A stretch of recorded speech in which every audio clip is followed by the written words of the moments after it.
The great conciliator Lal Bahadur Shastri and the transformation of India పుస్తకాన్ని ఎవరు రాశారు? సంజీవ్ చోప్రా. సంజీవ్ చోప్రా రాసినటువంటి తాజా పుస్తకం the great conciliator Lal Bahadur Shastri and the transformation of India. భారతదేశ రెండవ ప్రధానమంత్రి చరిత్ర పుస్తకాలలో తరచుగా కప్పివేయబడిన నాయకుడు గురించి సమగ్రమైన పరిశీలనను అందిస్తుంది. రైల్వే స్టేషన్లో సౌరశక్తిని ఏర్పాటు చేయడంలో ఏ రాష్ట్రం అగ్రస్థానంలో ఉంది? రాజస్థాన్. రాజస్థాన్లో అత్యధిక సంఖ్యలో రైల్వే స్టేషన్లు సౌర విద్యుత్ ప్లాంట్లు ఏర్పాటు చేయబడ్డాయి. రాజస్థాన్లో దేశంలోనే అత్యధికంగా 275 రైల్వే స్టేషన్లో సౌర విద్యుత్ ప్లాంట్లు ఉన్నాయి. మొదటి స్థానంలో రాజస్థాన్ ఉండగా మహారాష్ట్ర 270 రైల్వే స్టేషన్లో, మూడవ స్థానంలో పశ్చిమ బెంగాల్, నాలుగవ స్థానంలో ఉత్తరప్రదేశ్, ఐదవ స్థానంలో ఆంధ్రప్రదేశ్, ఆరవ స్థానంలో కర్ణాటక, 10వ స్థానంలో తెలంగాణ, 28వ స్థానంలో పుదుచ్చేరి మొదలైన రాష్ట్రాలు ఉన్నాయి. 2025-26 నాటికి 100% విద్యుదీకరణను సాధించాలని మరియు 2030 నాటికి నికర సున్నా కార్బన్ ఉద్గారిణిగా మారాలని భారతీయ రైల్వేలు లక్ష్యంగా పెట్టుకున్నాయి. 2025 ఆర్థిక ఆరోగ్య సూచికలో ఏ రాష్ట్రం అగ్రస్థానంలో ఉంది? ఒడిస్సా. నీతి ఆయోగ్ ద్వారా ఆర్థిక ఆరోగ్య సూచిక భారత్ రాష్ట్రాల ఆర్థిక ఆరోగ్యాన్ని అంచనా వేస్తుంది. ఇది భారతదేశ స్థూల దేశీయోత్పత్తి, ప్రజా వ్యయం, ఆదాయం మరియు ఆర్థిక స్థిరత్వానికి గణనీయంగా దోహదపడే 18 ప్రధాన రాష్ట్రాలను కవర్ చేస్తుంది. ఈ సూచికలో ఒడిశా మొదటి స్థానంలో ఉంది. తర్వాత స్థానంలో ఛత్తీస్గఢ్, తర్వాత స్థానంలో గోవా, తర్వాత స్థానంలో జార్ఖండ్ మరియు గుజరాత్లు ఉన్నాయి. మహిళా వ్యవస్థాపకులకు మద్దతివ్వడానికి లఖ్పతి బైడియో పథకంను ప్రారంభించిన రాష్ట్ర ప్రభుత్వం ఏది? అస్సాం. మహిళా వ్యవస్థాపకులకు ఆర్థిక సహాయం మరియు శిక్షణతో సాధికారత కల్పించడానికి అస్సాం లఖపతి బైడియో పథకాన్ని ప్రారంభించింది. స్వయం సహాయక సంఘాల నుండి 40 లక్షల మంది మహిళలకు ఈ పథకం ప్రయోజనం చేకూరుస్తుందని ముఖ్యమంత్రి హిమంత బిశ్వ శర్మ ప్రకటించారు. ఇది వ్యాపార విజయాన్ని బట్టి మొదటి సంవత్సరం 10,000, రెండవ సంవత్సరం 25,000 మరియు మూడవ సంవత్సరం 55,000 సీడ్ మనీని అందిస్తుంది. గ్రామీణ వ్యవస్థాపకతను ప్రోత్సహించడం మరియు మహిళల ఆర్థిక స్వాతంత్రాన్ని పెంచడం ఈ పథకం యొక్క లక్ష్యం. వేవ్స్ 2025లో పాల్గొనడానికి భారతదేశం ఏ దేశాన్ని ఆహ్వానించింది? చిలీ దేశాన్ని. మే 1 నుండి 4 వరకు ముంబైలో జరగనున్న వేవ్స్ 2025లో పాల్గొనడానికి భారతదేశం చిలీని ఆహ్వానించింది. న్యూఢిల్లీలో చిలీ సాంస్కృతిక మంత్రి కరోలినా అరిడోండోతో జరిగినటువంటి సమావేశంలో సహాయ మంత్రి డాక్టర్ ఎల్ మురుగన్ ఈ ఆహ్వానాన్ని అందించారు. మహిళలకు ఉచిత బస్సు ప్రయాణాన్ని అందించే జీరో టికెట్ ప్రయాణ పథకాన్ని ఏ రాష్ట్రం లేదా కేంద్రపాలిత ప్రాంతం ప్రారంభించింది? జమ్మూ అండ్ కాశ్మీర్. జమ్మూ అండ్ కాశ్మీర్ ముఖ్యమంత్రి షేర్-ఈ-కాశ్మీర్ ఇంటర్నేషనల్ కన్వెన్షన్ సెంటర్లో జీరో టికెట్ ట్రావెలర్ ఇనిషియేటివ్ను ప్రారంభించారు.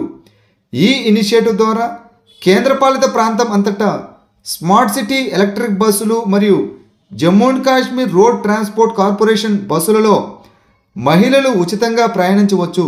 ఇందులో పాఠశాల విద్యార్థులకు ఉచిత ప్రయాణం కూడా ఉంటుంది.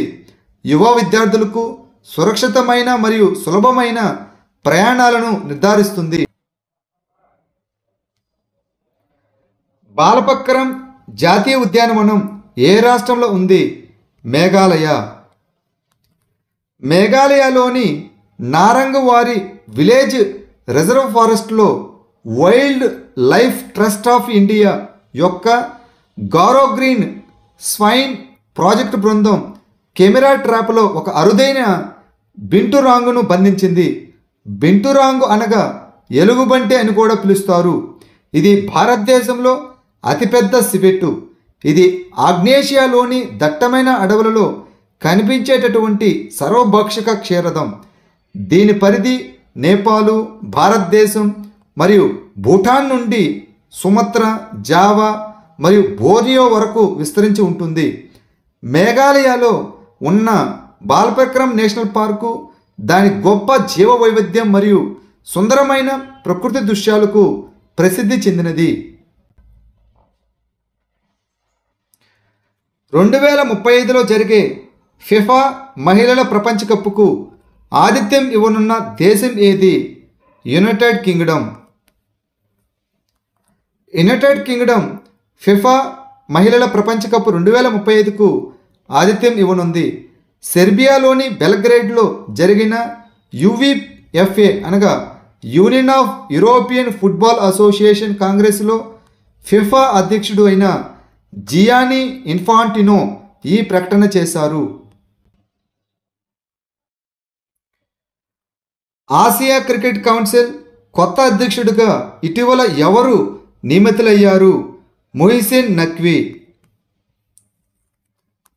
పాకిస్తాన్ క్రికెట్ బోర్డు చైర్మన్ అయినటువంటి Mohsin Naqvi Asia cricket council కొత్త అధ్యక్షుడిగా నియమితులయ్యారు. శ్రీలంక క్రికెట్ అధ్యక్షుడైన షమ్మీ సిల్వా స్థానంలో ఆయన ఏప్రిల్ 3, 2025న ఈ పదవిని చేపట్టారు. ఆయన 2 ఏళ్ల పదవి కాలం కొనసాగుతారు. ఇటీవల ఉత్తరప్రదేశ్ అగ్నిమాపక విభాగాన్ని ఏ రాష్ట్ర ప్రభుత్వం సత్కరించింది? గోవా రాష్ట్ర ప్రభుత్వం.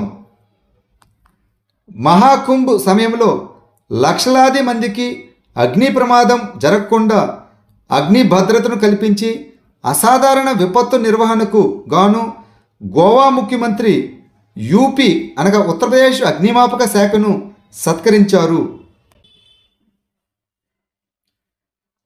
టాలీ క్రికెట్ లీగ్ 2025 ఇటీవల ఎక్కడ జరిగింది? లడఖ్ ప్రాంతంలో.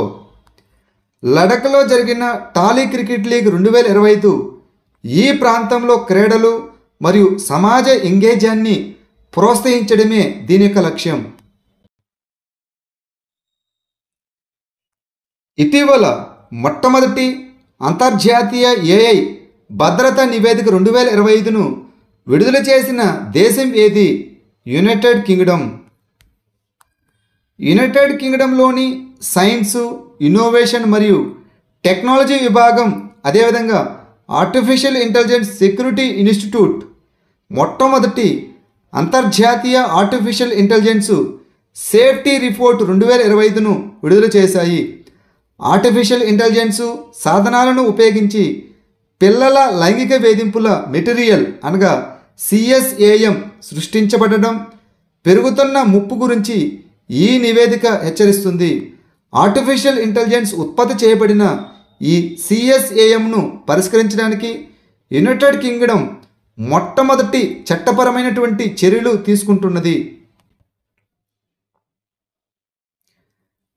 తల్లి నుండి బిడ్డకు HIV, సిఫిలిస్ మరియు హెపటైటిస్ B సంక్రమణను తొలగించడానికి పశ్చిమ బెంగాల్లో ప్రారంభించబడిన ఇనిషియేటివ్ పేరు ఏమిటి?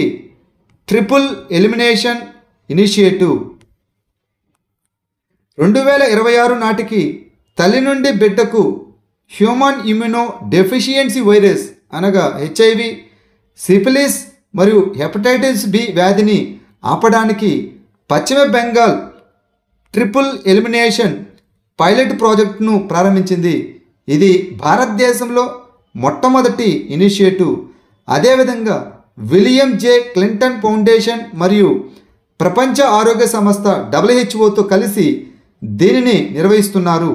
రాష్ట్ర ఆరోగ్య శాఖ నేతృత్వంలో ఈ ప్రాజెక్టు లైంగిక మరియు నిలువు అనగా తల్లి నుండి బిడ్డకు వ్యాప్తిని నివారించడంపై దృష్టి పెడుతుంది. గ్రేట్ రెడ్ స్పాట్ అని పిలువబడే భారీ యాంటీ సైక్లోనిక్ తుఫాను ఏ గ్రహానికి సంబంధించినది? Brihaspati, Jupiter. Great red spot అనేది యాంటీ సైక్లోన్. ఇది దీర్ఘకాలిక తుఫానును సృష్టించే అధిక పీడన వ్యవస్థ. ఇది బృహస్పతి దక్షిణ అర్ధగోళంలో ఉంది. ఇది ఒక భారీ ఎర్రటి మచ్చగా కనిపిస్తుంది. అయినప్పటికీ దాని ఎరుపు రంగుకు కారణం తెలియదు. తుఫాను బృహస్పతి ప్రధాన మేఘ పొరలపైన విస్తరించి ఉంది. అదేవిధంగా సౌర వ్యవస్థలో తెలిసిన అతిపెద్ద తుఫాను.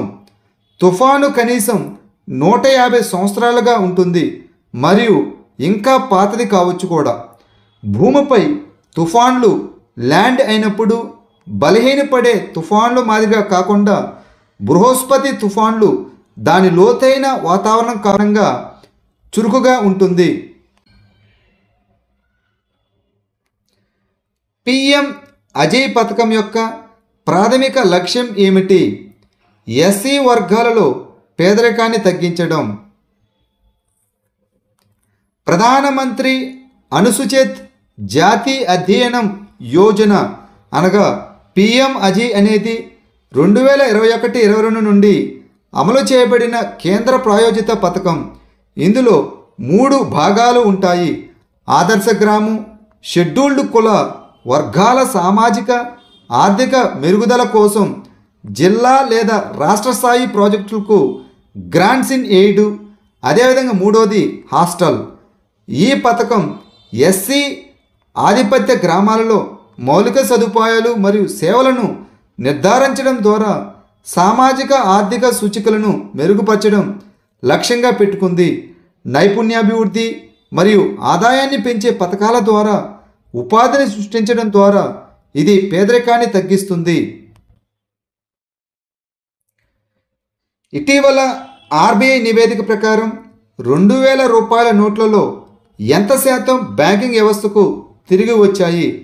98.21%. ఆర్బీఐ ప్రకారం 2000 రూపాయల నోట్లలో 98.21% బ్యాంకింగ్ వ్యవస్థకు తిరిగి వచ్చాయి.